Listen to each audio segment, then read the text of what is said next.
ciência que hoje nós vemos pelo sol, pelo dia, pela noite, pela floresta, pelos animais, pelos insetos e por tudo que foram criados a terra.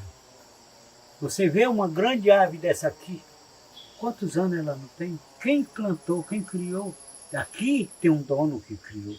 Aqui ela tem uma espiritualidade, ela tem uma atividade a cumprir na terra, porque alguém que mandou deu poder para ela fazer isso na terra, junto ao ser humano. E nós temos esse privilégio de poder falar disso.